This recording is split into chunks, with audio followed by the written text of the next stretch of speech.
اچھا، ایک بات آپ کو بہت یاد رکھنی ہے. اکثر مکانوں پر جگہوں پر لکھا پڑا ہوگا ھذا من فضل ربی، لوگ لکھ دیتے ہیں. جب سلیمان علیہ السلام کے پاس وہ تخت آ گیا تو انہوں نے فرمایا تھا قال ھذا من فضل ربی.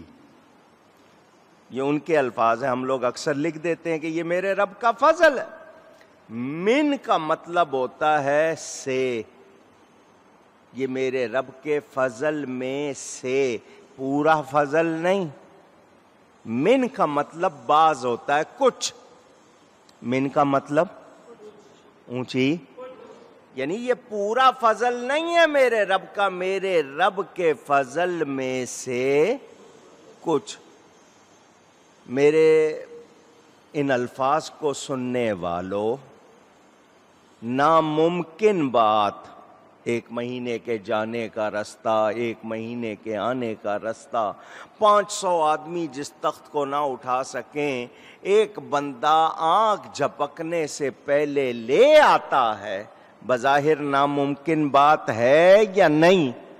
تو وہ ناممکن بات کو وہ رب کے فضل میں سے کچھ کہہ رہے ہیں. بظاہر ناممکن کتنی بڑی بات، اس کو وہ کیا کہہ رہے ہیں؟ یہ میرے رب کے فضل میں سے کچھ فضل ہے. اندازہ کرو، جب ناممکن بات کچھ فضل ہے تو جس کے لیے اللہ فرمائے وَكَانَ فَضْلُ اللَّهِ عَلَيْكَ عَظِيمًا، آپ پر آپ کے رب کا بڑا فضل ہے، تو جب کچھ کی یہ شان ہے، بڑے کی کتنی شان ہوگی؟ ہم اس کو شمار کر سکتے نہیں. تو وہ لوگ جو روحانیت کی بات کرنا چاہتے ہیں، پہلے معجزے کو سمجھیں تو صحیح کہ جی روحانی معراج تھی. وہ پہلے معجزے کو سمجھو تو صحیح، معجزہ ہوتا کیا ہے، کرامت ہوتی کیا ہے. تم کرامت اور معجزے کو مانتے ہی نہیں ہو تو پھر معراج کیسے سمجھ آئے گی؟ اچھا، آپ نے دیکھا اب بظاہر 1 مہینے کے جانے کا رستہ، 1 مہینے کے آنے کا رستہ. آصف بن برخیہ اس ولی کا نام، وہ پلک جھپکنے سے پہلے وہ تخت لایا یا نہیں؟ قرآن میں ہے، لایا یا نہیں؟ اچھا، اب ایک واقعہ اور سناتا ہوں، ضرورت پڑی تو رات کو پھر سناؤں گا. حضرت ابراہیم علیہ السلام نے خواب دیکھا، بیٹے کو بلایا، یا بنی انی ارا فی المنام، اے میرے بیٹا میں نے خواب میں دیکھا ہے، انی اذبحک، میں تجھے ذبح کرتا ہوں، فانظر ماذا تری، اب تو دیکھ تو کیا کہتا ہے، تیری رائے کیا ہے. قال یا ابت افعل ما تؤمر، حضرت اسماعیل علیہ السلام 7 برس کی عمر ہے، جواب دیتے ہیں ابا جان کر دیجئے جو آپ کو حکم ہوا ہے. 7 برس کی عمر میں حضرت اسماعیل جانتے ہیں نبی کا خواب اللہ کا حکم ہوتا ہے. ٹھیک ہے، آپ نے یہ بات سن لی. حضرت ابراہیم ذبح کرنے کو، میں پورا واقعہ کوئی بھی نہیں سنا رہا آپ کو، اشارے صرف. حضرت ابراہیم علیہ السلام ذبح کرنے کو، بیٹا ذبح ہونے کو تیار. فلما اسلما وتلہ للجبین، قرآن میں باپ بیٹے نے پیشانی رکھ دی اللہ کے حکم کے سامنے.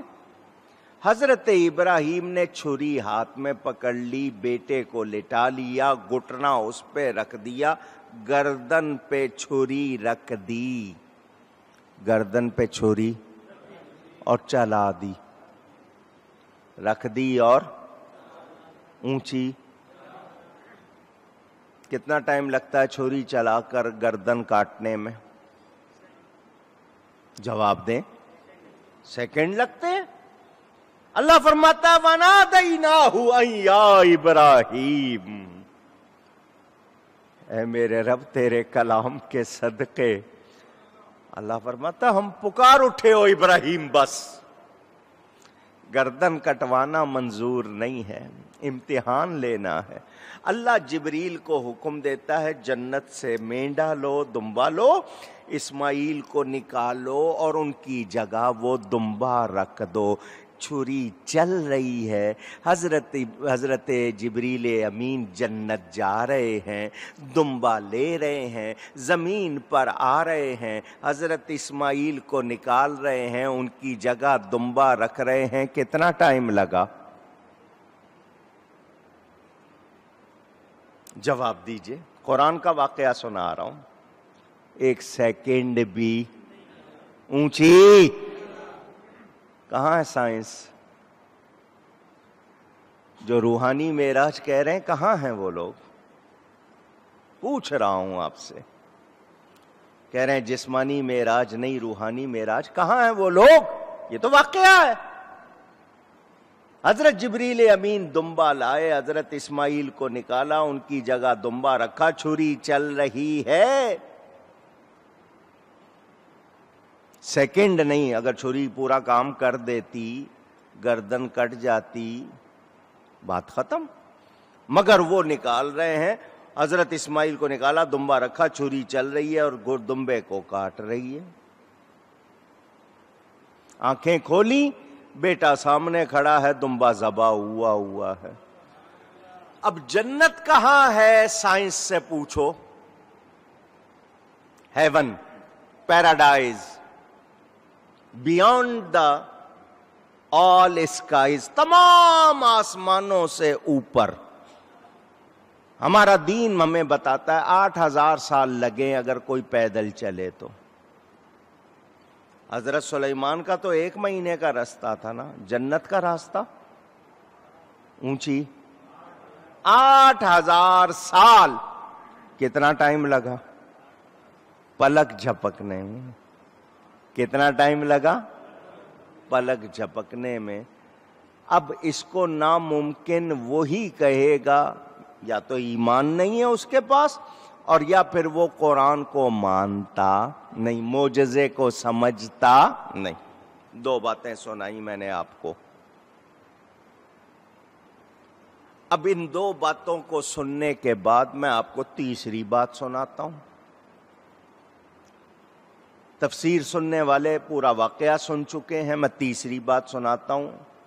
مجھے جواب چاہیے ان سائنس والوں سے، روحانی معراج کہنے والوں سے جواب چاہیے۔ ایک زمانہ تھا آپ کو کراچی سے امریکہ فون کرنا ہوتا تھا، کال بک کرانی پڑتی تھی۔ ٹھیک کہہ رہا ہوں؟ آپ کال بک کراتے تھے کہ جی میں نے فلاں نمبر پر بات کرنی ہے، اتنے منٹ بات کرنی ہے، کال ملا دیں، جلدی ملا دیں۔ 10 مرتبہ یاد دلاتے تھے آپ، بڑی مشکل سے جا کر، کبھی 2 گھنٹے، کبھی 3 گھنٹے، کبھی آدھا دن، کبھی پورا دن گزرنے کے بعد لائن ملتی تھی۔ ایسا ہی ہے؟ پرانی یاد ہے نا؟ نہیں، آپ کو کراچی سے لاہور بات کرنی ہوتی تھی، کال ملاتے تھے۔ ایسا ہی ہے نا؟ پھر آپ کے پاس ڈیجیٹل ایکسچینج آیا، ٹیکنالوجی نے ترقی کی، آپ کو جناب آسانی ہو گئی، کھٹاکھٹ ملنے لگ گئی۔ پھر انہوں نے آپ کے نمبر پر ہی آپ کو اجازت دے دی کوڈ ملائیں اور کال ملا لیں، میٹر میں پیسے آ جائیں گے، کال نہیں ملانی پڑتی، اب آپ خود ملا لیں۔ وہ ڈیجیٹل آیا، پہلے ڈائل تھا، پھر ٹچ بٹن آیا، اب آپ کے پاس اور زیادہ اتنی ترقی ہو گئی کہ آپ سیکنڈ میں امریکہ ملا لیتے ہیں یا نہیں ملا لیتے۔ پتہ چلا انسان کی رفتار تیز ہونے لگی ہے۔ انسان کی رفتار کہیے گا تیز ہونے لگی ہے۔ وہ ہوا کی رفتار سے، وہ بجلی کی رفتار سے اب سفر کرنے لگا ہے۔ کراچی سے لاہور جانا ہوتا تھا ایک زمانے میں ٹرین نہیں تھی، پیدل جانا ہے، اونٹ گھوڑے پہ جانا ہے، کوئی جناب چھکڑا ہے، بیل گاڑی ہے اس پہ جانا ہے، پھر گھوڑا گاڑی مل گئی اس پہ چلے گئے، پھر جناب پہیا بن گیا، اس کے بعد آپ نے موٹر پہ چلے گئے، پھر ٹرین آ گئی، کبھی آپ کو ہفتہ لگتا تھا، پھر آپ کو 24 گھنٹے لگتے تھے، پھر 22 گھنٹے لگتے تھے، اب آپ 1 گھنٹے میں جہاز میں چلے جاتے ہیں یا نہیں؟ پوچھ رہا ہوں، کل کو ہو سکتا ہے اور تیز رفتار کوئی چیز آ جائے، جلدی چلے جائیں گے، ایسا ہی ہے نا؟ ٹیکنالوجی نے آپ کو بتایا نا کہ رفتار کتنی ہو گئی، انسان کی رفتار چیزوں کی رفتار سے ملائی جا رہی ہے، ہوا کی رفتار سے انسان چلنے لگ گیا، ہوائی جہاز جا رہا ہے، آپ بجلی کی رفتار سے چلنے لگ گئے، آپ کا میسج جا رہا ہے، ادھر آپ واٹس ایپ کرتے ہیں، سیکنڈ بھر میں دوسری جگہ مل جاتا ہے، یہ بجلی کی رفتار سے آپ کا سفر، انسان کو بھی شاید ایسا وہ کر دیں، یہ رفتار آج انسان کو مل گئی، ابھی بھی وہ نہیں سمجھا کہ میرے نبی کی رفتار کتنی ہے۔ یہ انسان مادیات میں آ کے اتنا مان گیا۔ چلے میں آپ کو بتاتا ہوں، براق، آپ سنیں گے معراج کے واقعے میں حضور نے براق پہ سفر کیا۔ یہ براق برق سے بنا ہے، روشنی، بجلی، برق بجلی کو بھی کہتے ہیں، روشنی کو بھی کہتے ہیں۔ اس کی رفتار سائنس بتاتی ہے 1,86,284 میل 1 سیکنڈ میں جاتی ہے۔ بجلی انسان کی بنائی ہوئی 1,86,284 میل 1 سیکنڈ میں اونچی کہیے گا جاتی ہے۔ اس حساب سے اگر میں بات کروں تو یہ بجلی آپ کے لیے حیران کن کہ 1 سیکنڈ میں اتنا سفر کرتی ہے، اور وہ براق اللہ کا بنایا ہوا، حدیث میں ہے جہاں اس کی نگاہ کی انتہا وہاں اس کا پہلا قدم، وہاں اس کا، آپ جب کسی چیز کو دیکھتے ہیں آپ کی نگاہ کہاں تک جاتی ہے؟ مثلا سمندر کے کنارے کھڑے ہو گئے، آپ کو سمندر اور پانی ملتا ہوا نظر آ رہا ہے، آخر میں اس کو افق کہتے ہیں نا، کنارہ، آپ نے اس کو دیکھا، یہ آنکھ کی چھوٹی سی پتلی سے یہ جو نظر آ رہا ہے یہ تو روشنی کا سفر ہے۔ کس کا سفر ہے؟ اونچی، میری آنکھ کی روشنی اتنی تیز سیکنڈ بھر میں سورج کو دیکھ لیتی ہے، تو جس کو اللہ نے اپنے نور سے نور بنایا ہے اس کی رفتار جان سکتے ہو؟ پہچان سکتے ہو؟ اعتراض کرتے ہو؟ چلیں جی، تیسرا واقعہ، وہ بھی قرآن سے، حضرت سلیمان کا واقعہ قرآن سے سنایا، حضرت ابراہیم کا واقعہ قرآن سے سنایا۔ اب میں دوسرے انداز میں آپ کو 2 واقعے پھر یاد کرا دوں، تفصیلی بات انشاءاللہ رات میں کریں گے۔ صرف سائنس سے بیان کرتا رہوں نا، معراج پوری سائنس سے بیان ہو جائے، آج تک جتنی تھیوریاں موجود ہیں۔ اصحاب کہف، کہف غار کو کہتے ہیں، اصحاب لوگوں کو کہتے ہیں، غار والے کون؟ پیپل آف کیو، اردن میں بھی موجود ہے، شام میں بھی، 2 جگہ پر وہ غار آج بھی بتائی جاتی ہے، کون سی اصلی ہے کون سی نہیں، میں نے دونوں دیکھی ہے۔ حضرت عیسیٰ علیہ السلام کے امتی سفر کر رہے ہیں، چھپنا ہے کہیں، واقعہ پورا آپ نے سنا ہوا ہے۔ بادشاہ ایسا آ گیا تھا، اپنے آپ کو سجدہ کروانے لگ گیا تھا، انہوں نے سجدہ کرنے سے انکار کیا، اس نے کہا یا سجدہ کرو یا مرنے کو تیار ہو جاؤ، یہ راتوں رات نکل پڑے، ساری رات سفر کیا، صبح ہونے سے پہلے انہوں نے کہا کہیں چھپ جائیں، ان کو ایک غار مل گئی، اس غار میں یہ چلے گئے، اور ان کے ساتھ ایک کتا تھا، اس کا بیان بھی قرآن میں آیا ہے۔ منبر پر بیٹھ کر جمعے کے دن میں اس کتے کا ذکر کر رہا ہوں، قرآن میں اس کا نام آیا ہے، اس کا ذکر آیا ہے۔ پہلے تو صرف کتا تھا، اللہ والوں کے پیچھے لگا تو ذکر قرآن میں آ گیا۔ ہے تو جانور، آپ جب بھی اس کی بات کریں گے کوئی عزت کے ساتھ نہیں، مگر وہ جو ہے اس کا ذکر تو قرآن میں آیا ہے، اور میں منبر پہ اس کا ذکر کر رہا ہوں۔ اندازہ کر لو جب ولی کے پیچھے جانور لگ جائے اس کو اتنی شان مل جاتی ہے، تو جو ایمان والا محبت سے لگے گا اس کو کتنا درجہ ملے گا۔ اللہ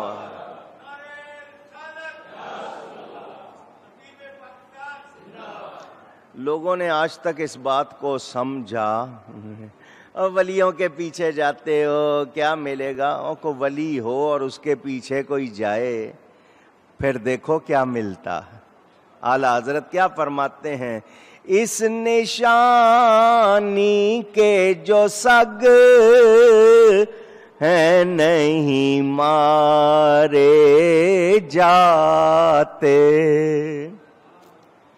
اس نشانی کے جو سگ ہیں نہیں مارے جاتے، حشر تک میرے گلے میں رہے پٹا تیرا۔ تمنا کرتے ہیں اللہ والوں کی نسبت حشر تک رہے، کیونکہ قیامت کے دن اماموں کے ساتھ پکارا جائے گا تو یہ امام ہوں گے، ان کے ماننے والے ان کے ساتھ ہوں گے۔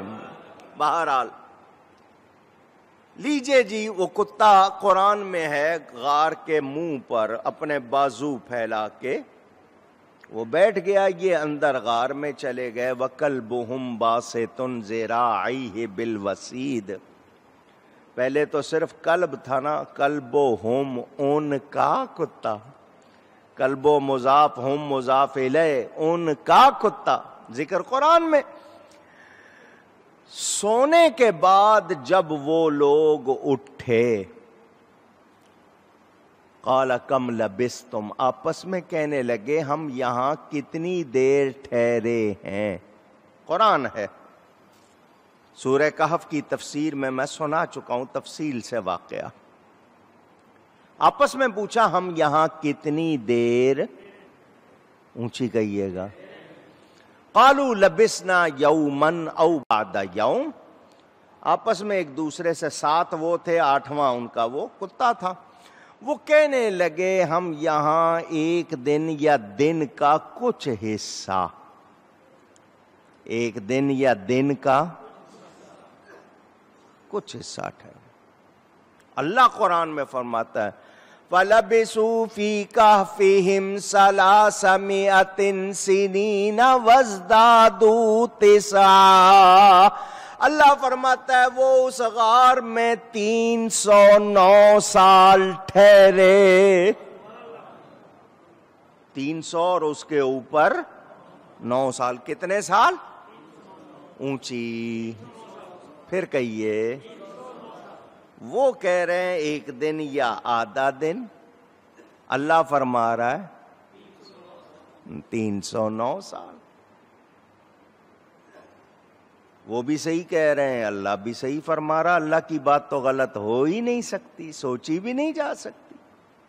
اللہ فرما رہا ہے 309 سال۔ اب آپ کہیں گے جب اللہ کی بات صحیح ہے تو ان کی کیسے صحیح؟